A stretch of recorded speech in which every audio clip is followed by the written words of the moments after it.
అందుబాటులో ఉండండి. లైక్ చేయండి, షేర్ చేయండి, మా ఛానల్కి సబ్స్క్రైబ్ చేయడం మర్చిపోకండి.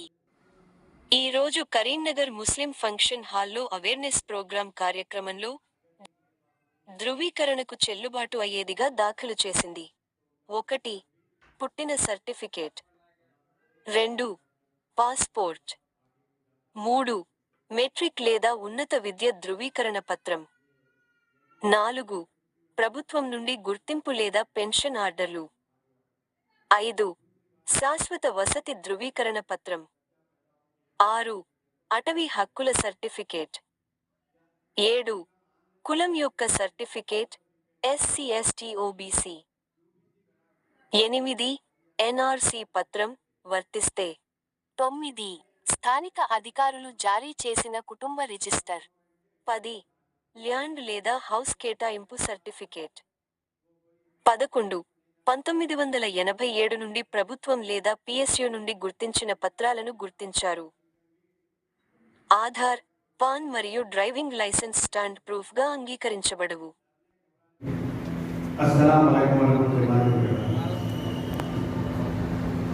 पूरे 11 डॉक्यूमेंट के बारे में जमील भाई तफसील से समझा दिए। एक बर्थ सर्टिफिकेट के लिए अगर किसी के पास नहीं है तो अगर कोई 10th पास है तो उनका सर्टिफिकेट भी बना सकते हैं। तहसील ऑफिस में दाखिल करने के बाद RDO को जाता, RDO से सर्टिफिकेट ले सकते हैं। हम ये 87 से नहीं 60 में पैदा हुए वाला भी सर्टिफिकेट निकाले तहसील RDO ऑफिस। दूसरी बात, 1 साल के अंदर बच्चा पैदा हो गया है उसका सर्टिफिकेट है तो उस बात से डायरेक्ट निकाल। या किसी का ऑनलाइन सर्टिफिकेट नहीं है, मैनुअल सर्टिफिकेट है तो UBC करा के बंदिया से ऑनलाइन सर्टिफिकेट ले सकते हैं। ये क्या है, election commission of India central government के इशारों पे ना चलते, वो खुद मुख्तियार इदारा है, वो कोई पॉलिटिक्स में नहीं जाना, मगर हालात ऐसे हो गए यहाँ तक कि मीडिया हो गया, इलेक्शन कमीशन भी गोदी मीडिया हो गया, गोदी इलेक्शन कमीशन हो गया। मगर हम डरने घबराने वाले नहीं हैं और हमेशा हम तैयार हैं। हमारी जमात मजलिस इत्तेहाद मुस्लिमीन की जानिब से हमारे सदर साहब की तरफ से हिदायत आए और हम काम शुरू कर चुके हैं। और जब भी कोई बोले तो भाई ठीक है हम भी आएंगे, ये काम किसी एक फर्द का नहीं है, पूरे मिलत का काम है, सबको मिलके करना। इसमें कोई सियासत, कोई पॉलिटिक्स इसमें लाने की जरूरत नहीं है।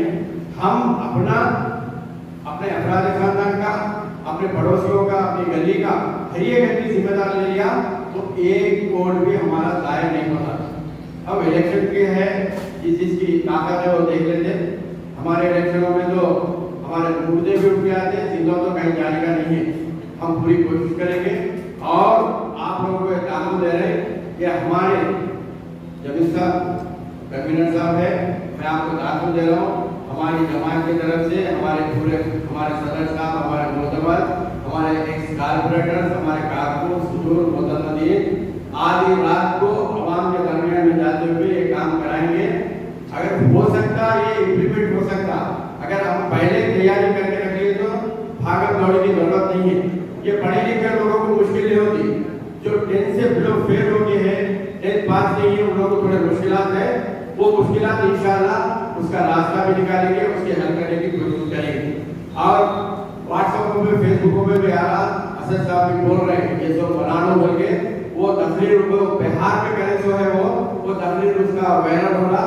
अगर मैं जमीन पे से ये भी बोला वो बिहार के अंदर है, वहाँ हुकूमत की मुश्किल है, वहाँ सेकुलर ताकत एक हो गए, वो फिरका परस्तों को शिकस्त होने का अंदेशा है, इसलिए वहाँ इम्प्लीमेंट कर रहे हैं। यहाँ पर तेलंगाना में सेकुलर हुकूमत है, यहाँ पर ऐसा नहीं होगा। फिर भी एहतियात तौर पे हम बराबर ये काम करके रख लेंगे और वक्त से पहले काम करने से क्या होगा, आगे कुछ कॉम्प्लिकेशन नहीं होंगे। अगर काम अभी शुरू होगा, शुरू कर देंगे और जितने जमीन पे बताए पूरे डॉक्यूमेंट, वो डॉक्यूमेंट में मेन बर्थ सर्टिफिकेट है, बर्थ सर्टिफिकेट है तो बस से। और कई पेंशन होल्डर है, उन लोगों के पेंशन में डॉक्यूमेंट लिख के रहता, कब पैदा हुए, कब ड्यूटी चढ़े, कब रिटायर्ड हुए, सर्विस बुक काफी है। और किसी को डरने घबराने की जरूरत नहीं है। इलेक्शन में वोट डालना हर इंसान का जमहूरी हक है, कोई इसको रोक नहीं सकते। अगर लोग कोई कोशिश कर रहे हैं उसमें नाकाम होंगे, क्योंकि एक टारगेट बना लिए कि दूसरा इलेक्शनों में देखे फिरका परस्तों को शिकायत कैसी हुई, सेकुलर हुकूमतें एक हुई, तो मोदी को भी दूसरा इलेक्शन में 4.5 लाख वोटों से जीते थे उन्होंने। परसों के इलेक्शन में 1.5 लाख तक आना पड़ा और फैजाबाद में उतना बड़ा दंगा फसाद लगा के वहां पे उनका पार्लियामेंट का एमपी हारना पड़ा। तो ये देख लीजिए कैसा मुसलमान वोटों को कट करें। ये सोचते हैं कि मुसलमानों में तालीम याफ्ता लोग कम है, मगर तालीम नहीं है, मगर अच्छी तरबियत है, उन लोगों को जहन है, कैसा करना है सब मालूम है। और आप लोग जितने लोग यहाँ जिम्मेदार हैं, सबसे मैं गुजारिश कर रहा हूँ, ये काम किसी का उनका है, इनका है, वो जमात वालों का है, वो तंजीम वालों का है, ऐसा नहीं है। ये काम हर एक का है, सब मिलजुल कर आगे बढ़ना है। और यहाँ भी जितने लोग हैं, हर सियासी पार्टी लोग से है, हर तंजीम से जुड़े हुए हैं, ये कौमी मसला है, मिल्लत का मसला है। इसमें आपस के इख्तिलाफात को बाजू रखते हुए हम सब मिलकर काम करेंगे और करीमनगर में एक ऐसा पैगाम देंगे कि वोटर लिस्ट में जितने यहाँ पर एलिजिबल वोटर है 100% आने की कोशिश करेंगे और हम सब मिलकर काम करेंगे। मुझे दूसरे प्रोग्राम में जाना था, सभी को परसुट पर आ रही प्रोग्राम सडन रख दिया करके मेरे को गाड़ी वहाँ खड़े के दूसरे प्रोग्राम में जाना है, माजूर चाहता हूँ। और जब भी कोई प्रोग्राम में आप बुलाएंगे बराबर गाँव और मिलत के कामों के लिए हम आपके साथ हैं और सब मिलकर काम करेंगे। जो मौका मुझे दिया गया है, आप सबका शुक्रिया अदा करते हुए अपनी बात खत्म करता हूँ। शुक्रिया।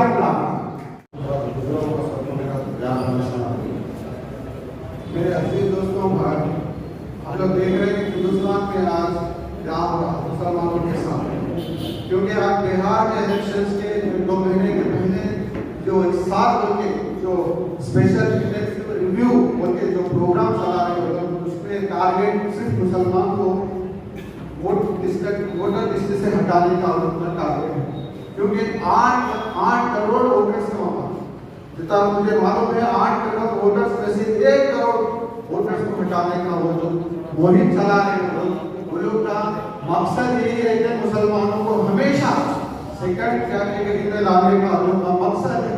क्योंकि आरएसएस बीजेपी का एजेंडे की तहरीक चल रहा है, ये तो 100 साल से मुसलमानों के पीछे पड़े हुए हैं। क्योंकि यहाँ से हम आपको सेकंड सिटीजनशिप बनाने के लिए जब से ही वो लोग मेहनत कर रहे हैं, आज हम लोग अगर इत्तेहाद होंगे, सब हम लोग एक नहीं होंगे, तो हमारे आने वाले जो नस्ल है हम उन लोग को बहुत मुश्किल होगी और जैसो फ्यूचर में वो बच्चों के लिए बहुत तकलीफ होगी। क्योंकि हम आज प्रेजेंट क्या है, पास्ट क्या है, फ्यूचर क्या है, ये 3 पे हम अगर गौर करें, पास्ट में तो हमारे जो बुजुर्ग थे, जो हमारे सरपरस्त थे, हमारे देश के लिए खून बहाए, अपनी जान दिए। आज हमको वक्त मिला, आज हम ये साबित नहीं करें, अगर हम साथ नहीं करें तो आज तो नस्ल हमको गाली देगी। क्योंकि ऐसा आज हमारे पर डायरेक्ट हमला है। ये पहले लोग बीजेपी वाले वोट के जुम्मेदारान से वोटर आईडी के सिलसिले में अहम बातें नमाज फरमा रहे हैं। मरकजी हुकूमत की जानिब से वोटर आईडी के काबिल अमल होने के लिए जो 11 शराइत और उसकी गाइडलाइंस आई हैं, इस सिलसिले में बहुत अहम है कि हम ये लोग यहाँ बैठे हैं सब जोड़कर। बहुत ज़रूरी है कि हम अपने वोटर आईडी के सिलसिले में बहुत फिक्रमंद हों। इस वक्त हम जिस मुल्क में रहते हैं, ये मुल्क में इत्तेफाकी तौर पर हमने इस मुल्क को अपना वतन नहीं बनाया, बल्कि सोच समझ कर हमने इस मुल्क को अपना वतन बनाया और फिरका परस्त लोग हमें दूसरे नंबर का शहरी बनाने की आज से नहीं मुद्दतों से कोशिश कर रहे हैं और हर मोड़ पर हर वक्त वो नाकाम हो रहे हैं। अल्लाह उन्हें जरूर नाकाम करेंगे, लेकिन जहाँ तक रूल्स हैं, उसूल हैं, उसके हिसाब से हमें कानून का पास लिहाज रखते हुए हमें शहरी और सच्चे और सही शहरी होने के लिए जो कानून की बातें हैं उस पर अमल करना जरूरी। ये जो 11 शराइत पर मुश्तमिल गाइडलाइंस आई हैं जमीयत उलमा के जुम्मेदारान ने और दूसरे सियासी जिम्मेदारों ने इसको सुप्रीम कोर्ट में चैलेंज जरूर किया। अल्लाह से उम्मीद है कि उस सिलसिले में कोई हमें अच्छी खबर मिलेगी, लेकिन जब तक हमें खामोश नहीं बैठना है, बल्कि हर मोड़, हर गली, हर वार्ड में हम पहुंचकर लोगों में शऊर बेदार करना चाहिए। इस सिलसिले में जमीयतुल करीब महीने 1.5 महीने के अंदर इस शहर में भी और पूरे जिले भर के अंदर कमेटियां बनाकर ये जिम्मेदारी सबके दरमियान में सौंपने का इरादा रखती है और मसाजिद के जिम्मेदार और मसाजिद के अइम्मा और खुतबा को करीब 1 महीने के अंदर जोड़कर उन्हें शऊर भी बेदार करते हुए और उनके दरमियान जिम्मेदारियों को बांटने का इरादा रखती है। सरे 10 नौजवानों को इसकी जिम्मेदारी और इसका काम समझाकर उन्हें कंप्यूटर वगैरह की सहूलत देकर पूरे शहर भर के अंदर काम कराने का इरादा रखी है। दुआ फरमाइए और जमीयतुल उलमा का जैसा होंगे मसके आप हजरात साथ दीजिए। ये चंद कलिमात मैं आप हजरात के सामने जमील भाई के हुक्म से पेश किया हूँ। अल्लाह ताला हम सब के जमा होने को, बैठने को कबूल फरमाए।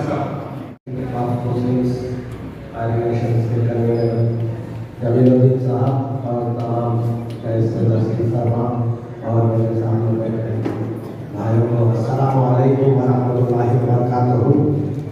आज हम एक अहम मुद्दे पे यहाँ पर जमा हुए जो हर एक के लिए ज़रूरी है और जो अवेयरनेस प्रोग्राम रखा गया है इस पे हम सबको गौर करना चाहिए। और सबसे बड़ी बात जो ताकत है वोट, हमारा वोट सबसे बड़ा ताकत है। इसलिए हम हर एक को वोट के लिए हर एक डॉक्यूमेंट जरूरी करना है और वोट हम लोग सब मिलकर डालेंगे इंशाल्लाह। और जितने भी हमारे अड़ोस पड़ोस है इन सबको करा देंगे भी। और जो अब हमारा इंडिया में जो पॉपुलेशन है 14.2% जो 2025 के एस्टिमेट के जरिए है, तो हमारा पॉपुलेशन को हम कम नहीं होने से हमारी कुव्वत, हमारी ताकत बताना बोले तो हमारा वोट का इस्तेमाल जरूरी है। और जो अपने पास जो डॉक्यूमेंट्स है, जो आधार कार्ड, पैन कार्ड, पासपोर्ट, जो भी अपने पास डॉक्यूमेंट्स है वो पूरे डॉक्यूमेंट अपने सामने रख के एक बार चेक कर लीजिए। क्योंकि ऐसा होता पैन कार्ड में वालिद साहब का नाम अगर मोहम्मद ज़हीरुद्दीन है तो पैन कार्ड में मोहम्मद ज़हीरुद्दीन की जगह काजी ज़हीरुद्दीन रहेगा और आधार कार्ड में मोहम्मद ज़हीरुद्दीन रहेगा, तो सर्वे में ये जगह निकल जाता है। तो ये हमको दुरुस्त करना जरूरी है। वैसे जैसा आरटीओ में अपना लाइसेंस है, ड्राइविंग लाइसेंस, उसको भी हम लोग चेक कर लीजिए। उसमें भी अगर कोई चीज का करेक्शन रहा तो आज मुझे सुबह हमारे दोस्त सागर साहब जो आरटीओ एजेंट यहाँ पर मौजूद है आपके सामने, इन्होंने मुझे फोन करके बताया कि इरफान भाई, जमील भाई, आप लोग जबरदस्त प्रोग्राम होना है। जो भी आरटीओ के डॉक्यूमेंट में लाइसेंस है मैं इनका शुक्रिया अदा करता हूँ कि एक गाँव के लिए फ्री में करने के लिए यहाँ पर आगे बढ़े हैं। इस तरीके से हमको भी हर चीज डॉक्यूमेंट करने के लिए हर कोई एक दूसरे की मदद करते हुए अपने गाँव को मजबूत करना है, हमारा पॉपुलेशन बढ़ाना है। जमील साहब का शुक्रिया अदा करता हूँ। अस्सलाम वालेकुम वरहमतुल्लाहि वबरकातुहू। हमारे वाक़ई भाई स्वागत आपसे गुजारिश है कि पूरे हिंदुस्तान भर में है कि भाई ये 11 डॉक्यूमेंट्स क्या हैं, ये 11 के 11 डॉक्यूमेंट्स देना जरूरी है क्या, ये 11 डॉक्यूमेंट्स कौन देना और ये 11 में से 1 देना या 2 देना, 11 डॉक्यूमेंट्स के तो किसके देना, ये तमाम चीज़ों पे कंफ्यूजन। तो कल एक दोस्त का फोन आया था, वो ये बता रहे थे कि भाई मसला तो बिहार का है, आप तेलंगाना में क्यों ये प्रोग्राम करते हो, मेरे जगह में क्यों प्रोग्राम करते। निकलना यह है कि 15 अगस्त के बाद या सितंबर के महीने में हिंदुस्तान भर में यही तरह की स्कीम इलेक्शन कमीशन की तरफ से लागू होने वाली है कि आप अपने डॉक्यूमेंट सबमिट करो। और बिहार में सिर्फ 1 महीने का टाइम दिया गया डॉक्यूमेंट सबमिट करने के। आप लोगों को मालूम है कोई डॉक्यूमेंट 1 महीने में नहीं मिलता, और जब पूरे के पूरे लोग एक ही साथ ऑफिस की तरफ दौड़ेंगे डॉक्यूमेंट देने के लिए, तो कोई ऑफिस भी आपको 1 महीने में डॉक्यूमेंट देने वाली नहीं है। तो मेरे दिल में हमारे इरफान भाई और हमारे शौकत भाई जी हैं, थोड़ी देर में शायद आएंगे, ख्याल आया कि कहीं क्यों ना हम एक अवेयरनेस एक सेंसिटाइजेशन प्रोग्राम रखें जिसके जरिए जो जीएसएम लोग हैं करीमनगर के अंदर सामाजिक कारकुन हैं सोशल वर्क करने वाले हैं वो लोगों में सेंसिटाइजेशन हो ताकि वो लोग फिर अपने मोहल्ले में अपने रिश्तेदारों में अपनी गली में अपना काम कर सकें। तो ये प्रोग्राम रखा गया।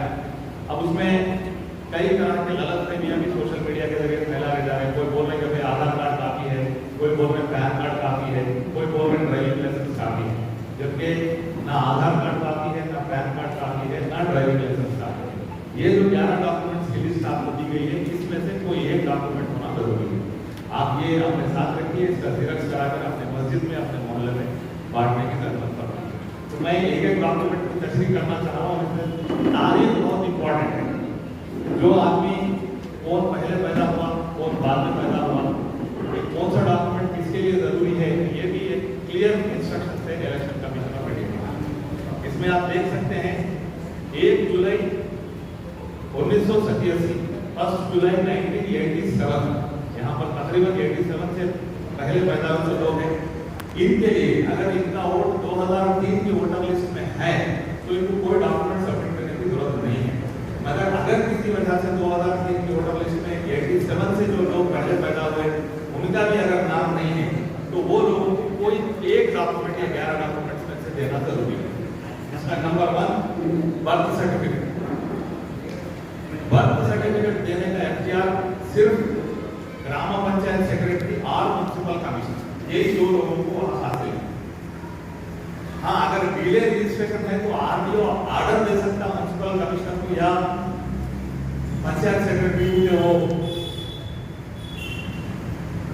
बर्थ सर्टिफिकेट इशू करें, मगर इशू करने की अथॉरिटी सिर्फ पंचायत सेक्रेटरी और म्युनिसिपल कमिश्नर को है।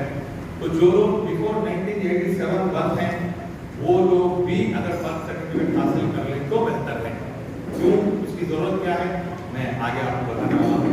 मैं गुजारिश करता हूँ जरा नजर मोहिउद्दीन साजिद साहब से कि वो ये सर्टिफिकेट लाइन साहब का और बोर्ड के जिला सदर रह चुके हैं।